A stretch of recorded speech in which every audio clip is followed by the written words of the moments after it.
I'm back. The academic team, what is your actual role? Do I need to do this when you say my Yeah, you name? can do that. I can add perfect. Hi everyone, hope you are well. Today we are joined by Katie, who is our academic coordinator in our academic team here at Open City College. In her day-to-day role, she helps our learners with their tutors, booking their exams and assessments, so she has so much knowledge about all of our courses. But today we're specifically going to be talking about our Access to Higher Education Diploma in Public Services. Yeah. So I did do a general video all about Access to HE a few weeks ago, which I will link down below. But today we're going to be talking all about the specific Public Services Diploma. So if you didn't watch the more general video about Access to Higher Education, I'm just going to ask Katie to do a little overview about what Access to HE diplomas actually are. So over to you. So, hello everyone. And just to cover some of the basics, so our Access to Higher Education Diplomas are a 2-year course, and they are a pathway for students to get into university. They don't include any exams. You can study from home, and it is all based on assessments. So I don't know about you, Jade, but for me personally, at school, I was really good, performed well in my coursework, and then when I got to my exams, the stress, the information retention was something that I really struggled with. So if I knew about access to higher education at the time, it's definitely an option I would have considered. And the big thing is that you can actually achieve enough UCAS points to get into university. So if you are looking for a job in public services sector, definitely think about doing this course. So as I said before, it's a 2-year programme that includes 9 units, so that's split evenly across the 2 years. You've got 4 ungraded units and 5 graded units included within that. So your 4 ungraded units, they'll be marked as an achieved or not achieved, and then your graded units will be pass, merit, distinction and fail, but we're hoping that that won't be the case. So if I just go through the ungraded units to start off with, so you've got researching opportunities in higher education. So that is, you'd be looking at progression within higher education, what opportunities there are for people within higher education, and looking at stuff like the importance of work experience and having that knowledge experience behind you and how that makes you more attractive to not only higher education but a potential employer. You've got academic skills, so you'll be looking at specific academic ways of writing, referencing, so for example using Harvard referencing, that's so important at university, and it's a skill that really needs to be practiced, and it's something you'll practice as part of this course. Not only learn about it, but you will put it into practice as well. And you'll also be looking at how to identify and extract key pieces of information from a source. If you need to use those within one of your assignments, use that to the best of your ability. Learn how to argue, advantages, disadvantages, all that kind of stuff. You do learn a lot of stuff that is transferable. It can be used within your future units. It can be used if you do go on to do a university degree. It's really, really applicable. So the next ungraded unit will be personal development. So you're looking at stuff like different learning styles. We all learn differently. I'm the type of person that if you put a book in front of me and ask me to read it, I won't retain the information, but if you get me to practice it or put a video on in front of me, I will probably be more likely to absorb the information. So looking at how that can be used and studied, and also looking at exploring your own personal development, being reflective. It gives you the opportunity to not only reflect on yourself, but then it gives you a chance to maybe, say if you weren't successful on an assignment and you needed to reflect on that and see where I've gone wrong, how do I improve? It can even be applied to those situations as well, so it's really, really applicable. And then the final ungraded unit is maths. So I know that might sound scary to some people, but it is basic maths. That's why we ask for an entry requirement of a minimum level 2 at functional skills, just to show that you have got that basic maths knowledge, but it is something that you will progress on further, just because you do need to have a little bit of maths knowledge to proceed with the course. So is that filming now? Yeah. Okay, good. Cheers. Cheers. Now moving on to the graded units I briefly mentioned before. The first one is psychology. So in this unit you'll be looking at the scientific nature of psychology. You'll be looking at theories and ideology from some prominent psychologists, particularly within the realm of psychology and crime. and you'll be looking at the ethical factors of doing an investigation of this nature, because conducting an investigation on humans and animals, there are going to be those ethical, moral dilemmas that you do come across, so it is important that you consider those, especially because your final unit on the course is a law and criminology project, which I will cover a bit more in a bit.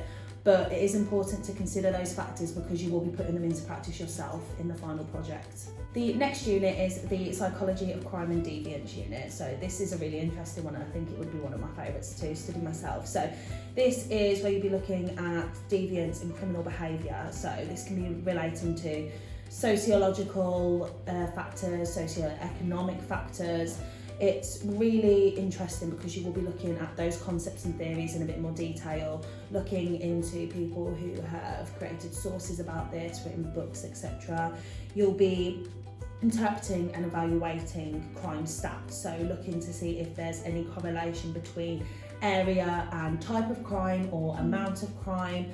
For example, you may find that there's more crime in a less affluent area in comparison to a more affluent area.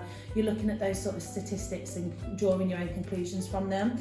And finally, you will be assessing the reaction of crime, particularly by media. So, as I said before, media may have a more negative view towards those maybe less affluent areas in comparison to the more affluent areas. So that's really interesting to see what the public reaction is to it, as well as the media. If the media influences the public, what the public's reaction is. You're looking at all those different factors, so it's really, really interesting. Yeah.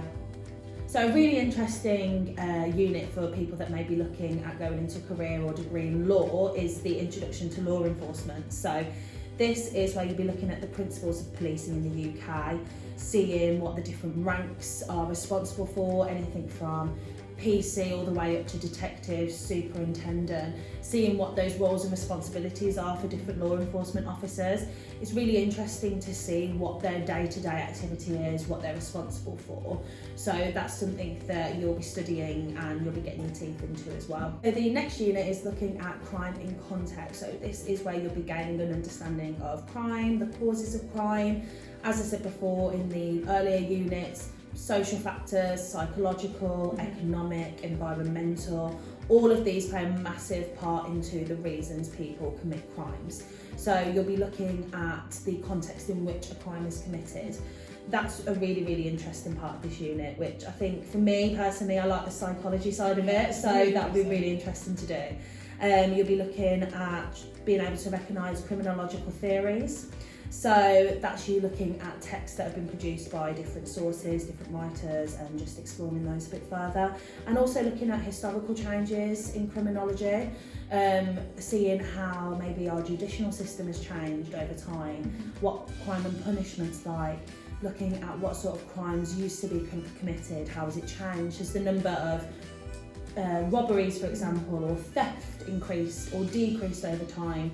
You'll be getting your teeth stuck into those sorts of things as well. And finally, Unit 9 is the Law and Criminology project. So as I mentioned before, this will be the culmination of all the learning you've done over the 9 units, and this will be where you can get involved and conduct your own investigation. So this is a really exciting one. It's something that you pick, a topic or an issue that concerns you, you're interested in. It's being able to put the theory you've learnt into place and conduct your own investigation. So I think this is a really good one because you can pick an area of interest for yourself. Potentially, let's say if you wanted to go into a law course, for example, you could pick something relating to law, and it gives you the opportunity to practice writing in that style ahead of uni. Similar to wanting to go into a criminology degree, you can do the same sort of thing, tailor it to that, give yourself an opportunity to practice and get a bit of theory behind you before you go to uni. You can never have too much knowledge or be too well read. I do also think a lot of projects at uni are going to be self-led, kind of setting your own briefs and like exploring your own projects. So this is going to really help for if you want to go to university, that kind of self-led investigation and project. Especially dissertation. Yeah, exactly. I don't know about you, but that was my favourite piece to write over the whole 3 years, just because it was Something Your own. yeah, exactly. So it's a really, really fun last unit to kind of end the course on and bring everything together. So how will this specific course help prepare students if they want to go on to university? There's so many ways that this course can prepare students for university. So, for example, the flexibility and the self-study. When you're at university, you are expected to do a lot of the study yourself. Of course, you're going to have contact hours with your tutor, you're going to have the lectures, seminars, potentially one-to-ones with your tutor, but you are expected to put a lot more work in outside of those contact hours, go to the library, do your own reading, complete your assignments. So studying flexibly through Open Study College gives you a great opportunity to put that into practice. Yes, with your course at Open Study College, it is structured to an extent. So you do have the assignment handout and hand-in dates. Your units are scheduled to take place within a specific time throughout those 2 years. So by no means is it completely flexible in terms of you complete as and when, but you do have the opportunity to study the materials as and when throughout that period of time. You're not tied down to attending a seminar or a webinar or having a phone call with your tutor. Your contact with your tutor is via email, and you can also have a one-to-one video or audio call with your tutor at a time that suits you for all the graded units. So the support is 100% there, but the self-study element is really important, and it's really, really good practice before university. So at university, deadlines are really important. It shows that you're organised, preparation, and that you can work within a time frame that's been set to you. So that's the same here with this course. So you have 9 units, it is spread evenly across the 9 years, so you won't be bombarded with assignments every week.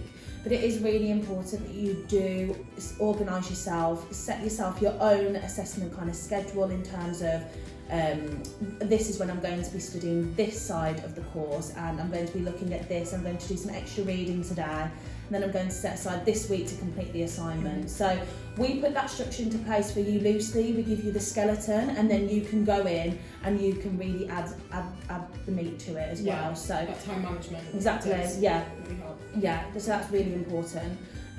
Also, as we said before, looking at stuff like Harvard referencing, that's a really, really key part of university, referencing everything. We don't want anybody to be pulled up on plagiarism, which is a really, really big thing at uni. So putting those Harvard referencing skills into practice is really, really important as well. So what types of degrees and therefore careers can this course lead you into? I think when people hear public services, their brain naturally goes to police, fire, ambulance, military. Yeah. But we really want to make it clear that it is so much broader than that. So you can go into degrees such as law, criminal psychology, criminology, forensic science, forensic criminology, even stuff like psychology, economics, sociology. All the information and the theory that you learn throughout this course will lend itself so well to any of those degrees. And those ones I listed, they're not mutually exclusive, it can go on. There's a plethora of degrees that you can enrol onto, so it really isn't limited at all.